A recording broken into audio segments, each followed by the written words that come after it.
पिछले करीब 2 सालों में कोविड महामारी ने पूरी दुनिया में उथल पुथल मचा रखी है, जिसकी वजह से तमाम देशों की अर्थव्यवस्था पूरी तरह से प्रभावित हुई है। जाहिर है इसका असर भारत की अर्थव्यवस्था पर भी देखने को मिला, लेकिन ऐसे गहरे संकट में भी भारत की इकोनॉमी कैसे सरवाइव कर पाई, ये फैक्ट हमारे दुश्मन देशों को और हमारे देश में खास तबके को पसंद नहीं आ रहा। लिहाजा गाहे बगाहे कुछ इस तरह की खबरें, कुछ इस तरह की अफवाहें, कुछ इस तरह के ट्रेंड किए जाते हैं, जिससे उस खबरों का, इन अफवाहों का असर भारत के बाजार पर विपरीत असर होता है। कुछ इसी तरह का ट्रेंड हमने पिछले हफ्ते देखा, जिसमें एक तरह कुछ शब्द, कुछ नैरेटिव सेट करने की कोशिश की। यह था कि Indian rupees as a currency Asia की वर्स्ट करेंसी बन गई है। जी हां, Indian rupee becomes Asia's worst currency. ये आपको पहली नजर में आपको चौंकाने वाली खबर दिखाई देगी, लेकिन जब आप इसको प्रकाशित करने वाले, पब्लिश करने वाले हाउसेस पर नजर डालेंगे तो आपको धीरे धीरे इस खबर की सच्चाई भी सामने दिखाई देगी। मसलन डेक्कन हेराल्ड ने इस खबर को छापा, जिसने टाइटल दिया rupee becomes Asia's worst performing currency.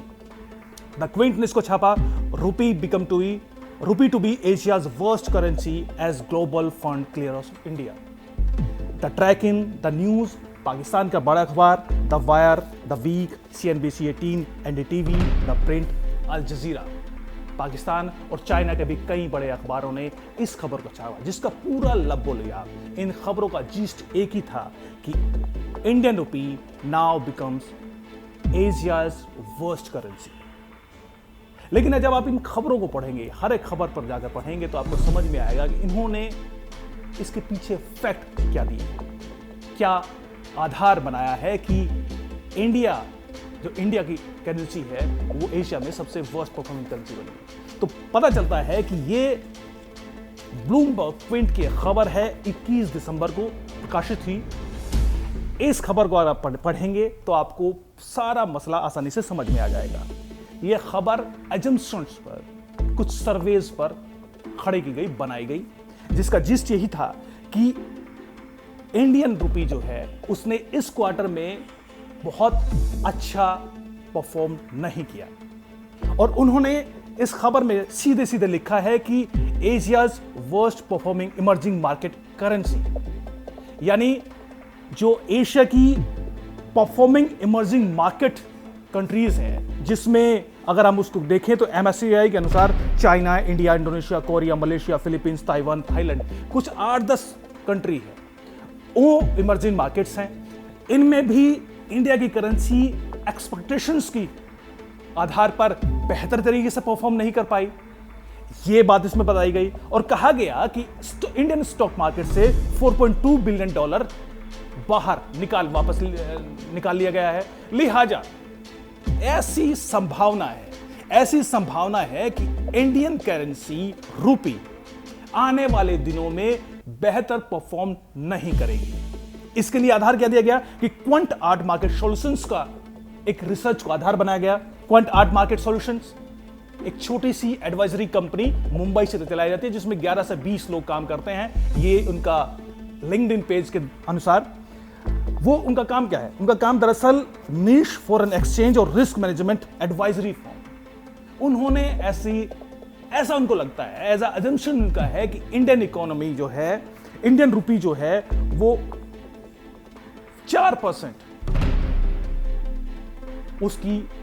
उसमें गिरावट दर्ज की जाएगी बाय मार्च एंड। ऐसा अजम्पशन उन्होंने घोषित कर दिया। एक और उन्होंने जो इस खबर में ब्लूमबर्ग क्विंट में डाला गया है, उन्होंने भी एक सर्वे का आधार बनाया है, जिसमें भी रुपी की परफॉर्मेंस को लेकर कुछ भविष्यवाणी की गई है। अब इन भविष्यवाणियों को लेकर एक पैकेज तैयार करके एक खबर लिख दी गई और उसका टाइटल बनाया गया fund shunning India turns rupee into EM Asia's worst economy.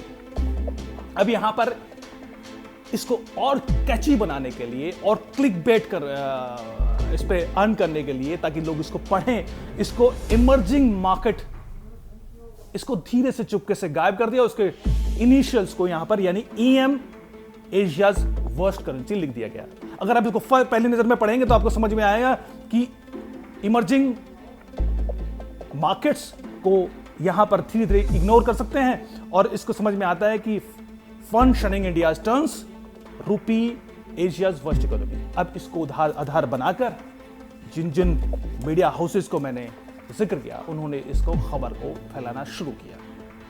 China के एक्सपर्ट्स ने खबर को इसको प्रोपेगेंडा की तरह इस्तेमाल किया। सब ने ब्लूमबर्ग की रिपोर्ट का आधार बनाते हुए मसलन ट्रैकिन ने टाइटल दिया इंडियन रूपी ड्रॉप्स बाय 4%। इन्होंने घोषणा कर दी कि इंडियन रूपी गिर गया, जबकि यह मात्र एक आशंका है, एक इस तरह का अजम्पशन है कि मार्च एंड तक इंडियन रूपी 4% गिर सकता है डॉलर की तुलना में। लेकिन उन्होंने घोषणा कर दी कि इंडियन रूपी ड्रॉप्स बाय 4%। एकदम झूठ। द न्यूज खबर बनाता है कि Indian rupee now Asia's worst economy, worst currency. Sorry, आप अंदाजा लगाइए, इन्होंने भी इमर्जिंग मार्केट्स को ब्लूमबर्ग ट्विन के खबर से निकाल दिया और सीधे सीधे इसको और एक झूठ पर, अफवाह पर किस तरीके से कुछ नैरेटिव गढ़ा जाता है उसका एक स्पष्ट बड़ा उदाहरण। The Wire, the Week, CNBC, 18 NDTV, the Print, Al Jazeera, इन तमाम मीडिया हाउसेज ने इस खबर को छापा, जिसका जिस्ट कुछ यही था कि इंडियन करेंसी रूपी एशिया की वर्स्ट करेंसी बन चुकी है। इसके अलावा सोशल मीडिया पर भी जब भारत सरकार, आप जानते हैं कि कांग्रेस से जुड़े हुए एक शख्स, बिहार प्रदेश कांग्रेस सेवा दल, मोजो स्टोरी, बरखा दत्त की media digital company, study IQ education, इन तमाम हैंडल्स के जरिए इस लाइन को बार बार प्लांट करने की कोशिश की। क्यों? क्योंकि समय कुछ ऐसा है कि ऐसे समय में अफवाहों के आधार पर भारत सरकार को घेरा जा सकता है। यह मौका चुनावों का है, यह मौका तब का है जब ओमिक्रॉन वेरिएंट हमारे देश के सामने, पूरी दुनिया के सामने मुंह बाए खड़ा है, एक संकट के तौर पर। ऐसे में इन अफवाहों का क्या असर होगा हम सब आसानी से अंदाजा लगा सकते हैं। लेकिन अगर आप थोड़ा सा इंडियन इकोनॉमी किस तरीके से काम कर रही है, अगर आप गूगल करेंगे, 3-4 वर्ड इंडियन इकोनॉमी परफॉर्मेंस ही डालेंगे तो आपको स्पष्ट तौर पर पता चल जाएगा कि क्या हो रहा है। जैसे ब्लूमबर्ग जिसकी खबर, जिस अजम्पशंस के आधार पर खड़ी गई, खबर के आधार पर इतना बड़ा हवा खड़ा किया गया, उसी की 29 दिसंबर की एक खबर है सो फार सो गुड, और वो बाकायदा इंडियन इकोनॉमी की परफॉर्मेंस की तारीफ कर रहे हैं। एक हफ्ता पहले वो कह रहे हैं कि इंडियन करेंसी की हालत बदतर है, और एक हफ्ता बाद वो कह रहे हैं कि सो फार सो गुड, और इंडियन इकोनॉमी की परफॉर्मेंस की तारीफ यहां पर की जा रही है। द लाइम मिंट, वो उसकी खबर के मुताबिक 7.7 की ग्रोथ रेट दर्ज की गई है जुलाई सितंबर के क्वार्टर में। अब आप सोचिए, अब और भी इस तरह की बहुत सारी खबरें आपको मिल जाएगी। इकोनॉमिक टाइम्स की खबर आपको मिल जाएगी जिसमें आप आसानी से अंदाजा लगा सकते हैं कि कोविड महामारी के समय में भी इंडियन इकोनॉमी ने किस तरीके से सरवाइव किया है, बल्कि ना सिर्फ सरवाइव किया है बल्कि दुनिया की तमाम कंट्रीज की तुलना में यहां की ग्रोथ रेट सबसे ज्यादा दर्ज की गई है।